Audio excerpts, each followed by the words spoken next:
के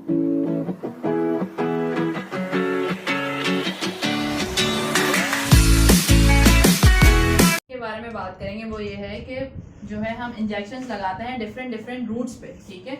इसको आप एंगल्स भी कह सकते हैं, आप इसको कह सकते हैं रूट्स ऑफ एडमिनिस्ट्रेशन। और रूट्स ऑफ एडमिनिस्ट्रेशन मतलब वो कौन कौन से तरीके हैं जिसके जरिए से हम जो है पेशेंट को इंजेक्शन या ड्रिप लगा सकते हैं, ठीक है। सबसे पहले हम बात करते हैं कि आपके पास जो है एक पहला रूट आता है जिसकी आप नाम देते हैं IM इंट्रामस्कुलर, ठीक है। दूसरा रूट आपके पास आता है जिसको आप नाम देते हैं IV इंट्रावेनस। एक रूट आपके पास एक और आता है जिसे आप कहते हो सबक्यूटेनियस, ठीक है। और एक रूट आपके पास आता है इंट्राडर्मल। अब अगर डॉक्टर आपको कहते हैं कि जी ये पेशेंट को इंजेक्शन आपने IM लगाना है, मतलब इंट्रामस्कुलर लगाना है, तो उस इंट्रामस्कुलर के लिए आप अपनी सिरिंज किस तरह से रखेंगे, आज हम उस टॉपिक के बारे में बात करेंगे, ठीक है। अब आपने देख लिया कि ये 4 स्किन की लेयर्स आपके पास आ रही हैं। अगर आप अपनी सिरिंज ऐसे रखेंगे तो क्या आपकी सिरिंज मसल तक पहुंचेगी, ठीक है। अगर आप अपनी सिरिंज ऐसे रखोगे तो क्या सिरिंज मसल तक पहुंचेगी। अगर आप अपनी सिरिंज ऐसे रखेंगे बिल्कुल स्ट्रेट टू द पॉइंट, क्योंकि आपने जो है बिल्कुल लास्ट लेयर तक लेके आना है, तब आपकी सिरिंज मसल तक जाएगी, ठीक है। मतलब कि आप बात कर रहे हो कि IM इंजेक्शन हम किस तरह से पास करते हैं, कि IM इंजेक्शन हम पास करते हैं 90 डिग्री के ऊपर बिल्कुल स्ट्रेट, ठीक है। IM इंजेक्शन हम पास करते हैं 90 डिग्री पे बिल्कुल स्ट्रेट, मतलब हमारी जो सिरिंज है वो हमने इस तरह से रखनी होती है, ठीक है। अब IM इंजेक्शन के 2 रूट्स, 2 जगह पे हम IM इंजेक्शन आप समझो लगा रहे होते हैं। एक आपके पास होता है जो होता है डेल्टॉइड मसल है, दूसरा आपके पास है ग्लूटियल मसल, ठीक है। अब डेल्टॉइड मसल की अगर हम बात करें तो डेल्टॉइड मसल के ऊपर हम जो होता है एक ट्रायंगल बना रहे होते हैं, ठीक है। ये शोल्डर है, शोल्डर को आपने यहाँ पे 2 फिंगर्स का गैप देना है, ठीक है। 2 फिंगर्स के गैप के बाद आप यहाँ पे एक इमेजनरी एंगल सपोज करें, ठीक है।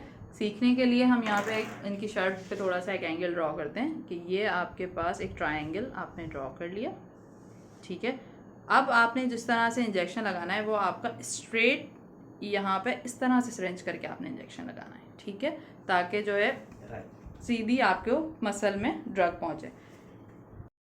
अब ग्लूटियल मसल यानी कि हिप रीजन की अगर हम बात करें तो हिप रीजन को हम फॉर सपोज कि हम इसको सपोज करते हैं एज अ हिप रीजन, इसको आप 4 हिस्सों में डिवाइड कर लो, ठीक है। अब आप अगर किसी को IG लगा रहे हैं, मतलब इंट्राग्लूटियल इंजेक्शन लगा रहे हैं, तो उसमें आपको ये वाला क्वाड्रेंट लेना है, ठीक है। मतलब कि ऊपर वाला हिस्सा और बाहर वाला हिस्सा, ठीक है। इसको हम कहते हैं अपर एंड आउटर, ऊपर वाला हिस्सा और बाहर वाला हिस्सा। बाकी कहीं भी हम क्यों नहीं लगा रहे होते कि बाकी हमारे पास कुछ नर्व्स पास कर रही होती हैं, अगर हमने वहां इंजेक्शन लगाया तो उन नर्व्स को पैरालाइज होने का चांस है, ठीक है, वो नर्व हमारी खराब हो सकती है। इस वजह से हम अपर और आउटर क्वाड्रेंट के ऊपर IG इंजेक्शन लगाते हैं, ठीक। अब दूसरी बात हम बात करते हैं कि एक आपके पास दूसरा इंजेक्शन का नाम आता है कि कोई डॉक्टर आपको कहता है कि जी इस पेशेंट को इंसुलिन लगा दें या इस पेशेंट को हेपरिन लगा दें और सबक्यूटेनियसली लगाइएगा, ठीक है। तो सबक्यूटेनियसली का मतलब ये होता है कि आपने अपना इंजेक्शन रखना होता है 45 डिग्री के ऊपर, ठीक है। 45 डिग्री के ऊपर आपने अपना इंजेक्शन रखना होता है। इस तरह से आप जो है डायरेक्ट एडिपोज टिश्यू के अंदर सबक्यूटेनियसली जो है इंजेक्शन लगा सकते हैं। दूसरी चीज आपके पास जो अभी हमने IV की इतनी डिटेल पढ़ी थी, IV आप लगाते हो डर्मिस लेयर के अंदर। डर्मिस में क्या होता है कि यहाँ पे जो होती हैं डिफरेंट वेन्स होती हैं, ठीक है। डर्मिस इज द लेयर जहाँ पे आपको वेन्स मिल रही होती हैं। तो जब आप अपनी सिरिंज पास करते हैं, IV आप हमेशा लगाते हो, IV के लिए हम एंगल लेते हैं 25 से 30 के दरमियान, ठीक है। तो IV आप हमेशा पास करोगे 25 से 30 के ऊपर। एक चीज और आपके पास आती है, बहुत सारी ड्रग्स है जो आप IV में पास करते हो, ठीक है। अब एक चीज और आती है जो हमने यहाँ पे पढ़ी है, इंट्राडर्मल।